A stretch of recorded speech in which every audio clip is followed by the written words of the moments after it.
Permettez-moi de vous poser une question qui, je l'espère, résonnera bien après que mes mots se seront tus. Avez-vous déjà songé à la raison pour laquelle votre paix intérieure semble s'évaporer dès que votre ego entre en scène? Avez-vous déjà pris le temps de vous demander pourquoi votre esprit s'emballe dans une course folle lorsque vous vous retrouvez enfin seul, dans le silence assourdissant de vos propres pensées? Ou pourquoi, parfois, vos mots, lancés sans réfléchir, finissent par blesser les personnes qui vous sont le plus chères, celles pour qui vous donneriez tout? Ce ne sont pas des coïncidences. Ce ne sont pas des accidents de parcours ou de simples mauvais jours, ce sont les batailles silencieuses et quotidiennes de l'existence. Et l'issue de chacune de ces batailles, de chaque moment de doute, de chaque élan de colère, dépend d'une seule et unique chose. Si vous vous souvenez des vérités fondamentales, ou si vous les oubliez. La vie, voyez-vous, ne nous brise que rarement en un seul instant dramatique. Elle nous use plus subtilement, petit à petit, dans les détails que nous oublions, dans les principes que nous négligeons au quotidien. La vérité, une vérité que peu de gens sont prêts à admettre, c'est que la plupart des gens ne tombent pas par faiblesse intrinsèque. Ils ne s'effondrent pas parce qu'ils sont incapables. Ils tombent parce qu'ils oublient. Ils oublient qui ils sont vraiment, au-delà des titres, des possessions et des opinions des autres. Ils oublient ce qui compte réellement, au-delà des distractions éphémères et des urgences fabriquées de notre monde moderne. Mais pas vous. Plus maintenant. Laissez-moi vous confier 6 vérités, 6 piliers, à garder en mémoire. Pas une seule fois, pas pour les noter dans un carnet qui prendra la poussière, mais pour les graver dans votre esprit et les pratiquer chaque jour, comme un entraînement pour l'âme. Car la différence entre une vie subie et une vie maîtrisée, entre une existence brisée et une existence solide, se joue dans ce que vous choisissez consciemment, de garder en mémoire, quand le monde fait tout pour vous faire oublier. Vérité numéro 1. Quand Dieu commence à vous bénir, surveillez votre ego. C'est peut-être la vérité la plus paradoxale et la plus dangereuse à ignorer. Au moment précis où vous commencez à vous élever, à connaître le succès, à voir les fruits de votre labeur, c'est là que vous devez être le plus vigilant. Car lorsque l'ennemi de votre potentiel, qu'on appelle le doute, la négativité ou l'adversaire, cherche à vous faire tomber, il n'attaquera que rarement vos capacités, vos dons ou vos talents. Il sait que vous êtes compétent. Non, il ciblera votre point le plus vulnérable, le talon d'Achille de toute âme qui s'élève, votre ego. Il vous murmurera à l'oreille, d'une voix qui ressemble étrangement à la vôtre, que vous avez tout mérité par vous-même. Que c'est vous, et vous seul, qui avez tout accompli. Que votre intelligence, votre travail acharné, votre génie, sont l'unique source de votre succès. Et cette pensée, douce et enivrante comme un poison, est le début de la fin. Laissez-moi vous rappeler ceci, et ne l'oubliez jamais. Aucune bénédiction, aucune réussite, n'est le fruit de vos seuls efforts. Chaque percée, chaque porte qui s'ouvre comme par magie, chaque parcelle de succès est une confluence de grâce, de timing, d'aide invisible, et de votre travail. Penser le contraire, c'est s'attribuer le mérite de la pluie qui a fait pousser la graine que vous avez plantée. Quand les projecteurs se braquent enfin sur vous, et que les applaudissements retentissent dans la salle, soyez prudents. Savourez le moment, mais ne le laissez pas vous aveugler sur la véritable source de vos bénédictions. Ne laissez pas les louanges flatteuses du monde étouffer la voix douce et constante de l'humilité qui doit résider en vous. L'humilité, comprenez bien, n'est pas de se penser moins que les autres. C'est de moins penser à soi. Ce n'est pas une fausse modestie, c'est une conscience aiguë de sa place dans un tableau beaucoup plus grand. Ce n'est pas seulement une vertu, c'est le fondement en béton armé qui maintient votre succès et l'empêche de s'effondrer sous son propre poids. Restez humble, restez ancré, et par-dessus tout, restez reconnaissant. Le même Dieu, la même force, la même vie qui vous élève, peut vous laisser tomber si votre ego prend le pas sur votre foi. L'orgueil est dangereux en tout temps, mais il est mortel lorsque vous êtes en hauteur. Il obscurcit votre jugement, il vous isole des conseils sages, il vous fait croire que vous êtes invincible.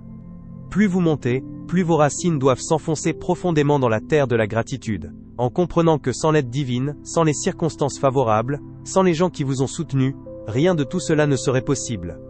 La Bible nous le rappelle, Dieu accorde sa grâce aux humbles, mais il résiste aux orgueilleux. Et le mot résiste est puissant. Il ne s'agit pas d'une simple préférence. Il s'agit d'une opposition active. Alors, quand les bénédictions affluent dans votre vie, quand le succès frappe à votre porte, prenez un moment pour examiner votre cœur. Non pas par peur, mais par respect. Comprenez que votre succès n'est pas uniquement le vôtre. C'est un cadeau. Un cadeau que vous devez chérir, non pas avec arrogance, mais avec une profonde et sincère humilité. Vérité numéro 2. Quand vous êtes seul, surveillez vos pensées. Le temps que vous passez seul n'est pas une punition, ce n'est pas un vide à combler. C'est un miroir. C'est dans ces moments de silence, quand les masques sociaux sont tombés, quand personne n'est là pour juger, applaudir ou critiquer, que la vérité la plus pure sur qui vous êtes réellement refait surface.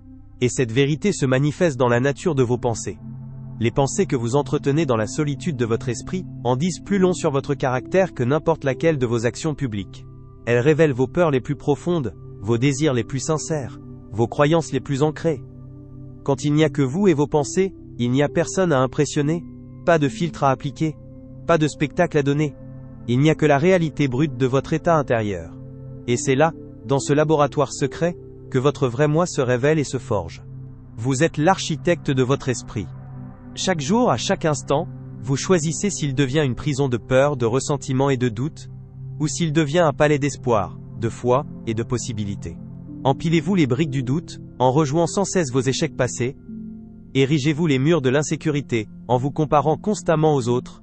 Ou, au contraire, posez-vous les fondations de la confiance, du courage et de la résilience, en choisissant de vous concentrer sur vos forces et sur la grâce qui vous entoure.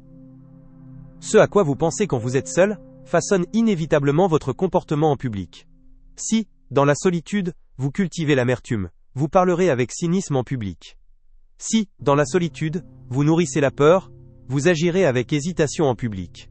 Si, dans la solitude, vous méditez sur la gratitude et la foi, vous rayonnerez de paix et de confiance en public. Votre monde intérieur crée votre monde extérieur, sans exception. Protégez votre esprit comme vous protégeriez votre bien le plus précieux. Soyez un gardien impitoyable à la porte de vos pensées. Ne laissez pas les pensées négatives, les scénarios catastrophes, les critiques autodestructrices s'installer, s'enraciner et grandir. Au moment où vous les identifiez, arrachez-les comme de mauvaises herbes. Façonnez vos pensées comme un sculpteur façonne l'argile, en les modelant délibérément en quelque chose de beau, de fort et porteur de sens. Parlez à votre esprit, guidez-le, nourrissez-le de lectures édifiantes, de musique inspirante, de conversations profondes. Car ce que vous méditez en solitude finira par se manifester dans votre vie publique. Le temps passé seul n'est jamais du temps perdu s'il est utilisé pour se réaligner avec ses valeurs, pour guérir ses blessures intérieures, pour planifier son avenir, et pour devenir la personne que vous êtes destiné à être. Vous n'êtes en réalité jamais vraiment seul lorsque vos pensées sont enracinées dans un but, une mission et la foi. Vérité numéro 3. Quand vous êtes avec des amis, surveillez vos paroles. Les mots possèdent un pouvoir immense, presque magique. Ils sont immatériels, et pourtant ils peuvent construire, guérir et élever. Ou ils peuvent blesser, détruire et démolir avec une efficacité redoutable. Une fois prononcés, ils s'envolent, impossible à rattraper. Mais leur empreinte, elle, reste durablement gravée dans le cœur et l'esprit de ceux qui les entendent.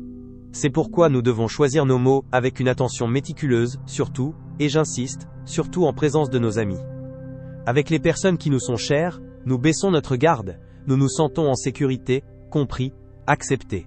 Et c'est une chose merveilleuse. Mais cette familiarité ne doit jamais devenir une excuse pour la négligence verbale. Ce n'est pas parce que quelqu'un nous est proche que nous avons le droit de parler sans réfléchir, de lancer des piques pour rire, de critiquer sans ménagement ou de déverser nos frustrations sans filtre. Au contraire, c'est précisément parce que ces personnes nous sont précieuses que nos mots envers elles devraient être pesés avec le plus grand soin. Nos mots ont le pouvoir de renforcer ou d'affaiblir les fondations de nos relations. La vraie loyauté, la véritable amitié, ne consiste pas à être d'accord avec tout pour éviter les conflits. Ce n'est pas de la flatterie ou de la complaisance. C'est avoir le courage de dire la vérité, mais de toujours l'enrober d'amour. C'est donner un feedback honnête, mais avec bienveillance, empathie et respect. Un vrai ami ne suit pas aveuglément pour préserver un confort illusoire. Un vrai ami intervient quand il le faut, offrant soutien, conseil et même correction, mais jamais d'une manière qui brise l'esprit de l'autre. Avant de parler, surtout lors d'une conversation sensible, prenez un instant, une microseconde de pause. Réfléchissez à l'impact potentiel de vos mots. Demandez-vous, mes paroles sont-elles utiles, sont-elles bienveillantes? Vont-elles élever cette personne, ou la rabaisser?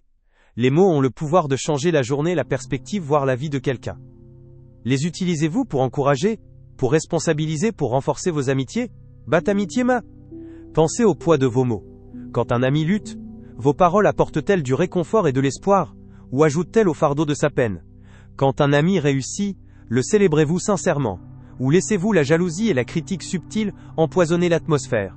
Un vrai ami ne parle pas pour combler le silence, ou pour évacuer sa propre frustration. Un vrai ami parle avec intention. Il sait que ses paroles peuvent être un baume ou un poison, et il choisit délibérément de guérir, d'honorer la relation, de nourrir la croissance et de répandre la positivité. Il est facile d'oublier que l'amitié ne se résume pas aux moments joyeux et aux éclats de rire. C'est aussi, et surtout, être un pilier dans les épreuves.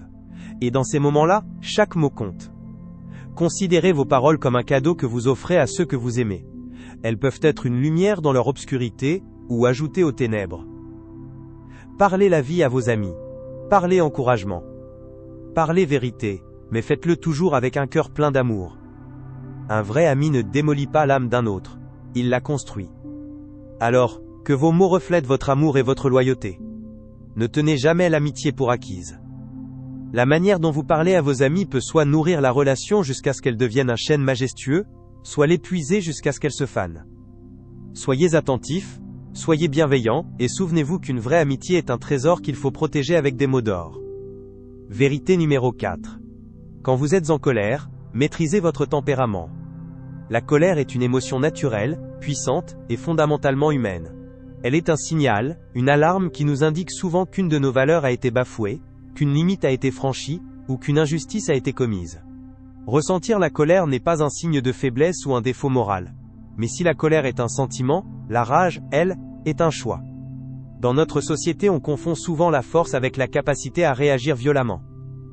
La personne la plus forte n'est pas celle qui crie le plus fort, qui frappe le plus fort, qui riposte avec la plus grande véhémence. Ce n'est pas celle qui contre-attaque par réflexe, guidée par une impulsion primaire. Non. La personne la plus forte est celle qui, ressentant la vague de chaleur de la colère monter en elle, possède la maîtrise de se retenir. C'est celle qui observe l'émotion sans s'identifier à elle, qui contrôle ses impulsions, et qui ne laisse pas sa colère dicter ses actes. Une colère incontrôlée est une force de destruction massive. Elle peut anéantir en quelques secondes ce qui a pris des années, voire des décennies à construire. Elle peut ruiner des relations, briser la confiance, détruire des opportunités professionnelles et voler votre paix intérieure. Quelques secondes de rage peuvent laisser des cicatrices qui ne guériront jamais. Alors au moment où vous sentez cette colère monter, demandez-vous, cette situation vaut-elle que je sacrifie ma paix? Cette personne mérite-t-elle que je lui donne le pouvoir de me faire perdre le contrôle? Ou puis-je respirer, faire une pause, et choisir de transcender cette situation? Ici tout le quoi. Dans ces moments où vos émotions bouillonnent, où chaque fibre de votre être vous hurle de réagir, de vous défendre, de blesser en retour, choisissez la retenue plutôt que la réaction impulsive. La retenue n'est pas de la faiblesse, c'est le summum de la force. C'est la preuve que vous êtes le maître de votre propre royaume intérieur. Vous avez le pouvoir de contrôler vos réponses. Vous pouvez choisir de laisser un espace entre le stimulus, ce qui a provoqué la colère, et votre réponse. Dans cet espace, réside votre liberté et votre pouvoir de grandir. La colère est naturelle, mais la laisser vous dominer est un choix que vous pouvez, et que vous devez, refuser. Vérité numéro 5. Quand vous êtes en groupe, surveillez votre comportement. Qui vous êtes quand personne ne vous regarde, dans la solitude de vos pensées, reflète votre caractère. Mais qui vous êtes dans une foule, sous le poids du regard des autres et la pression subtile de la conformité, voilà le véritable test de votre intégrité. Il est facile, terriblement facile, de se fondre dans la masse. De rire à une blague que l'on ne trouve pas drôle. De se taire face à une injustice pour ne pas faire de vagues. De modifier ses opinions pour s'aligner sur celles du groupe. De se rapetisser pour s'adapter. Mais ce n'est pas ainsi que l'on bâtit une vie de sens et d'intégrité. Tenez bon dans vos convictions, peu importe le groupe qui vous entoure. Ne changez pas qui vous êtes pour être accepté. Ne vous réduisez pas pour vous intégrer. Et ne compromettez jamais, jamais vos valeurs fondamentales pour plaire à la foule. Laissez vos principes parler plus fort que votre voix. Laissez la droiture de vos actions être votre signature. Car la popularité est une vapeur, elle s'efface avec le temps. L'approbation des autres est aussi changeante que le vent. Mais l'intégrité résonne pour l'éternité. Quand tout sera dit et fait, à la fin de votre vie, ce ne sera pas l'approbation de la foule qui comptera. Ce ne seront pas les j'aime ou les invitations aux fêtes. Ce sera le respect que vous aurez gagné, et plus important encore, le respect que vous aurez pour vous-même, en ayant vécu une vie en parfait accord avec vos valeurs. Votre intégrité est votre boussole morale. Ne la laissez jamais se démagnétiser par la pression sociale. Vérité numéro 6. Quand vous êtes en difficulté, maîtrisez vos émotions. Les épreuves, les tempêtes, les crises. Elles ne sont pas une question de si, mais de quand. Elles font partie intégrante du contrat de la vie. Elles sont le creuset qui teste notre force, qui révèle notre caractère, et par-dessus tout, qui éprouve notre foi. Quand la tempête frappe, il est naturel et facile de se perdre dans le chaos. Les émotions montent comme des vagues déferlantes. La peur, la colère, la panique, la frustration. Toutes crient pour attirer votre attention. Toutes veulent prendre le contrôle. La peur tentera de vous convaincre que vous n'êtes pas à la hauteur, que vous allez échouer. La panique vous aveuglera face à des solutions pourtant évidentes. Le chaos brouillera votre jugement, rendant chaque décision incertaine et angoissante. Mais c'est dans ces moments critiques, au cœur de la tourmente, que la sagesse murmure doucement mais puissamment, « Reste calme. Cela aussi passera. Tu as en toi la force de surmonter ceci. » Vos émotions, si vous les laissez faire, vous tireront dans tous les sens comme des chevaux sauvages.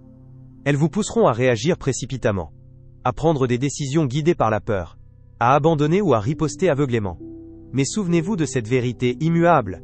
Les émotions sont temporaires. Elles sont comme des nuages qui passent dans le ciel de votre conscience. Elles vont et viennent.